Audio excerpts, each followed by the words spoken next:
I now request Padma Shri Professor Anil Kumar Gupta, founder of Honeybee Network, and Srishti to give the valedictory address.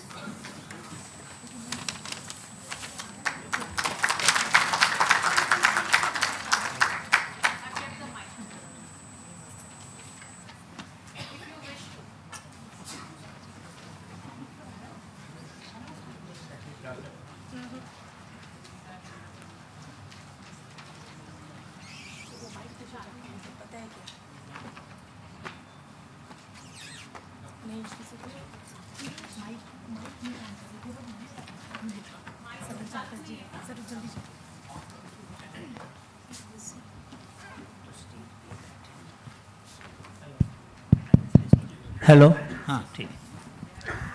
Respected Dr. Kelkar, Dr. Mashelkar, Abhay and dear friends, I'm very proud that the little small light that we had, a lamp that we had lighted up social innovation seminars many years ago, has acquired such a great eminence now that country's most outstanding social innovators are recognized at this platform.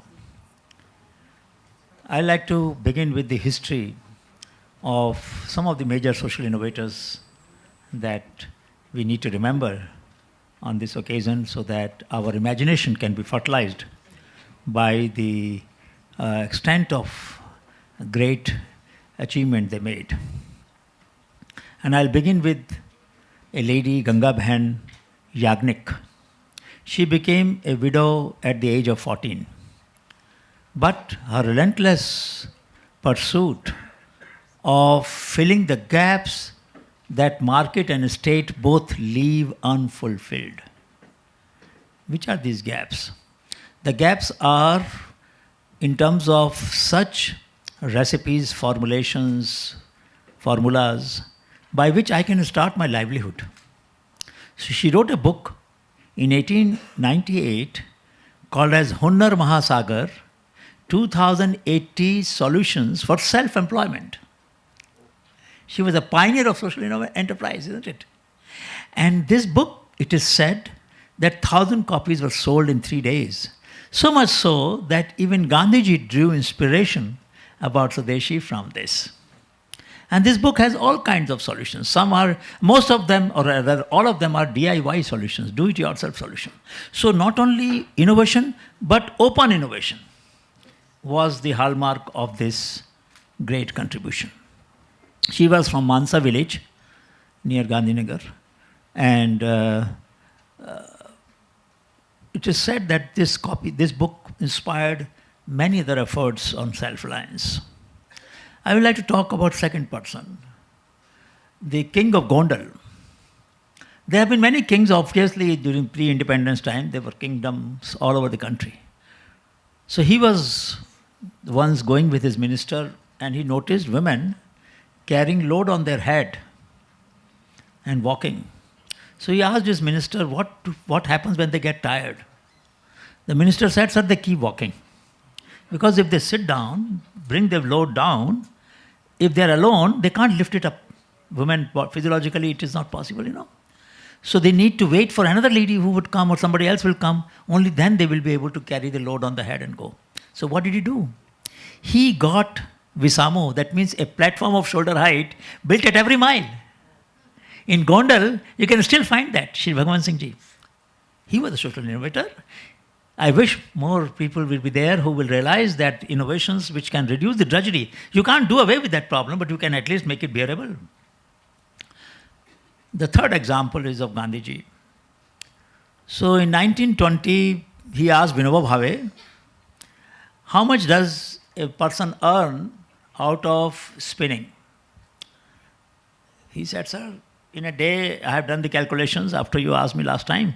It's about 2 anna.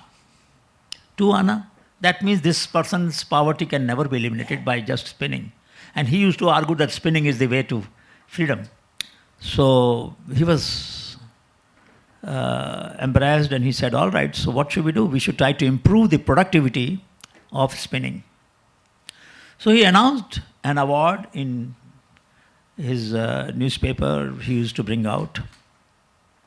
Young India, a 5,000 rupees award. Some 5-6 entries came, nothing very great. He again announced the award. Again 7 entries came from Sialkot, from Baroda, from various places. He extended the time also for them to submit their design, but none fulfilled his desire. What does he do then? And this is very important for us to know that way back in 1929, so mind you, from 1920 to 1929, he has been trying, and he doesn't succeed, and he's frustrated, completely frustrated. But he doesn't give up. He was a very obstinate man, if some of you might have read about his biography.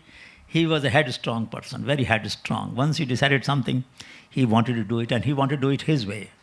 So in 1929, 24 July, he announces an award of 7,700 pounds, which is equivalent to 1 lakh. Today, the value will be at least 10 crores, sir. And we don't have a single award of that kind today for solving endemic problem for our country. So what happens then? He writes a description which is available at gyati.techpedia.in/announcement. And he defines the boundary conditions that the proposed solution, the innovation should meet. What should be the weight of the new spinning wheel? How much, what should be the count of the thread that it will spin? What will be the maintenance cost? It should be portable. A lady who works on it for 4 hours or 8 or 6 hours should not get tired too much, etc., etc. And then in the end he says that you can have a patent on it if you want, but you will get award only if you transfer the patent. Mind you, 1929, he's talking about licensing the patent to the Khadi Prayog Samiti in lieu of the award.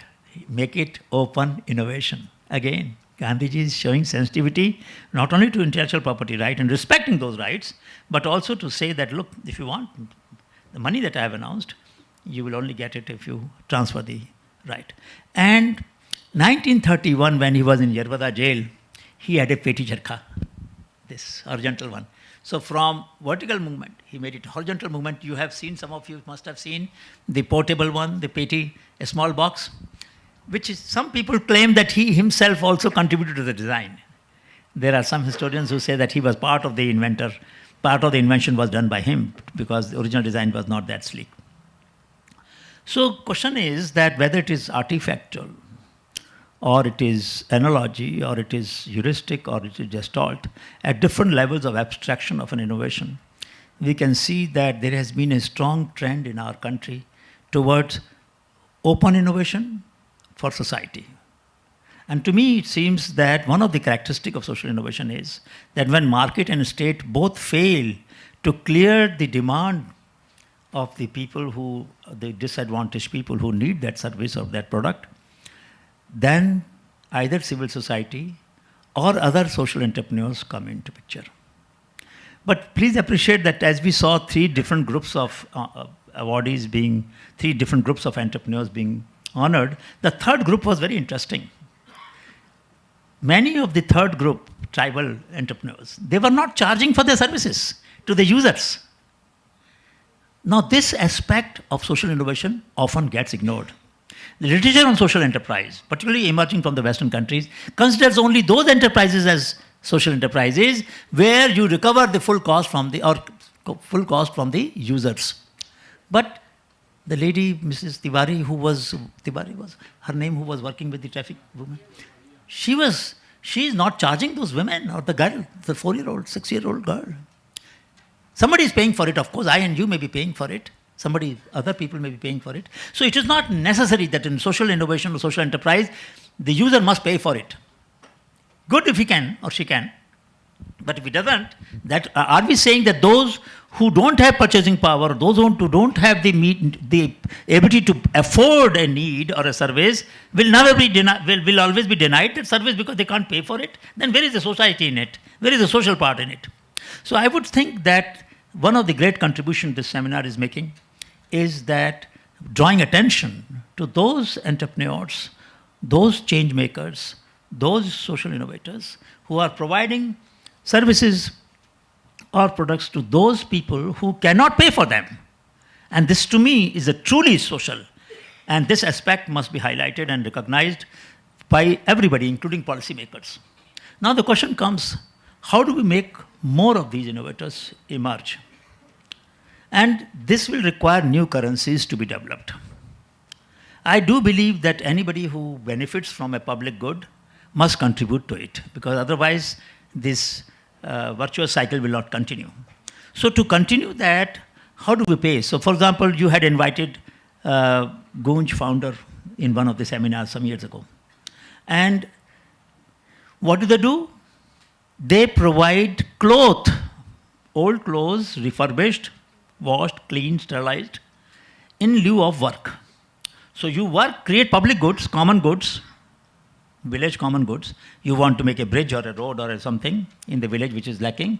In the flood, there is no access to the village, so they will get a small bridge made. And you will be paid in form of cloth rather than money. Now this is one currency where cloth for work, a new thought has come about. There could be many other currencies. I give you seeds to grow in your school. You distribute these seeds to 10 other schools and the mission goes further. So there are many other forms of currencies, but remember one thing very clearly, that there is an obligation. Dr. Mashelkar got a scholarship after his school for college studies. Now he is helping many more innovators getting similar scholarships, so to say, in some symbolically speaking sense. So I think every one of us who has benefited from a public good or from somebody's generosity, somebody's social appeal, social consciousness, must contribute to multiply that social consciousness in our own actions in a way that it can. I will conclude by bringing some personal references to some of the effort that we have made in our Honeybee network, essentially to argue as to how do we search social innovators and what kind of social innovators we have met who have made deep impact on me. So we do Shodh Yatras. Every summer, every winter and every autumn, 3 times a year, we walk. Our golden jubilee of Shodh Yatra will be next year from January 18 to 24 in Kifere district of Nagaland, the farthest district on the farthest border, on the border of Myanmar. It takes about 12 hours from Dimapur to reach that place. The roads are so awful. And you cannot drive more than 10 to 15 kilometers in many patches per kilometer, per hour. Now, what do we learn from these? We learn from 4 teachers. One teacher is within us. One is among our peer, fellow travelers. One is among common people. And one is in nature. These 4 teachers we learn from in every walk. And there has been no walk when we did not meet somebody who had solved problems in a magnificent manner. To give you an example, last Shodh Yatra was from Balia to Gazipur. Some of you might have heard about that region. Gazipur was one of the revolutionary hotbed during pre-independence time. There were 5 districts which had declared their independence from British before India declared independence. Gazipur was one of them. Very hot place of revolutionaries. And there we met farmers who had added value to what you call, popularly called as flaxseed. Now I'm giving you an example how innovations sometimes emerge merely by characterizing a product of its virtues. So earlier flaxseed was eaten by horses and it was sold at 100 rupees a quintal. Today you buy flaxseed 100 gram for 100 rupees. Oh, so much value? How has it been added? By scientists telling you that it has omega-3 and 6 fatty acid. That vegetarians don't get from their diet. You need to supplement it by some of the sources. Flaxseed is a good source. Mere characterization can make a product more useful. The people who grow it are very poor people in Eastern India. Now their economy is bouncing, and Ram Kumar, one of the person who has set up a farmer producer organization there, is bringing light to the houses of these people who earlier were famished. So social innovation is also to see those opportunities where sometimes markets are willing to respond, provided we are able to show to the people the value in that resource. So suddenly flaxseed became so valuable by just giving the information. Nothing more was done. Same seed which was grown as earlier, it is grown the same way as today. Second example, we met Karan Mehar and his wife in Bargar, Orissa, in Barpali, near Barpali. This was a Shodhyatra where we met an innovator almost every day. So they have woven a kurta without a single stitch, sir. No stitch. Imagine now, how would you weave a kurta without a stitch? What kind of loom you will have to design? Cylindrical weaving is not a joke. And he has done that. He and his wife have done that. They are proud and have solved. They have created a benchmark. Many social innovators, when they create benchmark, it acts as a source of inspiration to many more people to try harder, try better, and try different, so that they can come out with very good solutions. We have come across teachers who teach children in a manner that many of us will feel envied. In Assam, there is a school where you can pay fees in the form of plastic. Collect the plastic from your neighborhood, and that deposition will be taken note of every day, will weigh how much plastic you brought, and will be adjusted against your fees and other expenses in the school. No charges to be paid. It serves a social sanitation purpose, but it also gives pride to the children that they are earning their education, they are paying for it, they are not being given a grant or a merciful charity by somebody. They're working for their education, they're earning their education. And it's not a big task. Few hours or a couple of hours, they can earn their enough fees. So there are many models being tried in the country where different kinds of currencies are being developed. Some are based on science and technology, some are based on social networking, some are based on collective action, some are based on new business models in which people are paying forward. For example, every beneficiary has to pay forward. Seed, I've given you seed, you give seed to others. And there are many grassroots innovators that we came across who distributed their innovation, their innovative seeds, innovative varieties, innovative technologies openly. Out of 400,000 recorded innovations in Honeybee Network and NIF and Gyan and Srishti, hardly 1,200 are covered by intellectual property rights, sir. So 99.9% are open.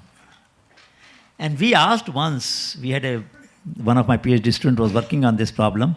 So we asked one motorcycle-based innovator, motorcycle-based plowman innovator, Mansukh Bhai Jagani, we have filed a patent for you in US. In 2003, he got a patent. 98, we filed it. Why don't you want to assert it? First, we wanted to see how his mind works. He said, sir, the demand is more than what I can supply. If I restrict others from meeting the demand, how will their demand be met? My capacity is limited. I can make only 50 such plows. There's a demand for 15,000. Look at, this is social innovation. He's outsourcing his design, making it open, something on which he earns his livelihood, but he's not restricting the spread of the innovation so that other people who need it are not deprived because of his limitation of manufacturing, his limitation of means. So there are large number of such grassroots innovators in the country, a very large number. And this aspect of Honeybee Network is much less known. The IP part is much better known. Everybody thinks that because we file patents for poor, people remember us. But what we have done without patent is more important, which is to help people get access to these solutions in an open innovation environment. Now, 3 challenges that I want to share and then close. First challenge is that many of these innovations need widespread testing.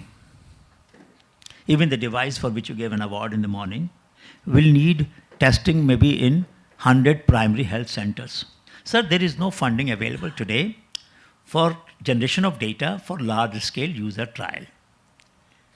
There is funding for prototype, there is a funding for proof of concept, there is a funding for developing a product, but there's no funding for large-scale generation of user trial. It may be a product, it may be a service. You need to test it out and see how well it works. And public policy makers will like to ask, tell us what is the data about its robustness. And that robustness comes from large-scale trials and large-scale data from the user, which will show how robust it is, in how many cases did it fail or give false information. That's one challenge. Second, many of these innovators are not very good in raising funds. They cannot use fancy presentations. They cannot make very attractive catalogs. They don't have money. In fact, most of them will not have any catalog. How will they get funding? Because people will ask, many times people used to ask, where is the headquarters of Honeybee? I said, look in your heart, you might find it there. Because we didn't have a legal address. I was teaching as a professor, so where would you find that office? There was no office. Office was everywhere. So many times, many of these innovators do not have infrastructure of the kind that the prospective funders will come and like to inspect and view and see how formalized you are, how organized you are. A social innovator need not be very organized. If idea is robust and people can copy it and adapt it to their needs and it spreads widely, that to me is a great mark of success of a good idea, though it doesn't happen most of the time. So there is a need for risk capital. We call it Micro Venture Innovation Fund, a fund which is different from microfinance. Microfinance is for goods and services for which market exists. Micro venture finance is for goods and services for which market does not yet exist. That's why it is innovation. Now, for those which market does not exist, how do we create risk capital? Third, very important point, that how do we create incentives for you and me? I don't know, Dr. Kelkar is an expert on taxes, whether individuals can get some credit for contributing to spread of social innovations in their tax returns, so that we become participant. Idea is not to just get money, idea is to involve as many millions of people in this process of social innovation diffusion. So we don't want to only go, CSR is for those whose turnover is more than 5 crore. No, why? If I have only income of 5 lakhs and I want to contribute 5,000 rupees out of 5 lakh, give me some incentive for that, whatever I deserve. So question is, can we incentivize millions of individuals to get some credits, both tax credit but also some other privilege in society, which will entitle them to certain benefits in health, in transportation, in other ways, in lieu of the contribution they have made to diffusion of social innovation. That's the third suggestion that I will make. Fourth is that media and education both have, I must say, lagged behind. If you look at a book of NCERT or CBSE or state boards and try to look at language sections, let us forget about the science, math, and other subjects. Let us look at Hindi, English, Gujarati, Marathi. Now, when we are teaching language, we can teach language with examples of their stories. So you don't increase burden of learning on the children. I don't want extra content. Same content, same subject that you're teaching, Hindi language, Marathi, Gujarati, teach them through these stories of social innovators that we have heard today. The last session, at least I was present there. So this will make our children aware of what can be done. And their imaginative space will be expanded to think of what they can be in their life. And why shouldn't a young person inspire to be a social innovator or social entrepreneur or social change agent? Just like many other careers that children look forward to, this is also one of the fields that many of them might look forward to if they're exposed at an early age to these stories. In the entire CBSE book analysis, we found only 3 lessons that were there. So let me conclude by saying that this is a great occasion, great platform, and we are very proud that Pune International Center has kept the flame alive by bringing these innovators from all over the country. And Dr. Mushelkar, Dr. Kelkar, Abhay, and all entire team deserves appreciation for not only bringing them to attention, but also creating stakeholding among all of us. And my only suggestion is all of you must share their stories which you have liked today in your social media. Create a buzz about it. One area where I find a lot of procrastination is people share trivia. But when it comes to sharing these stories, people feel shy. Why? That is not fair. It's not a fair exchange. All the effort that PIC team has put in organizing, searching, bringing them together must be reciprocated. At least as a teacher, I'm demanding a small fees for this cause, that please, each one of you must share today these stories in your social media. Thank you so much. Thank you, sir. I now request Dr. Mashelkar to felicitate Dr. Gupta, Professor Gupta.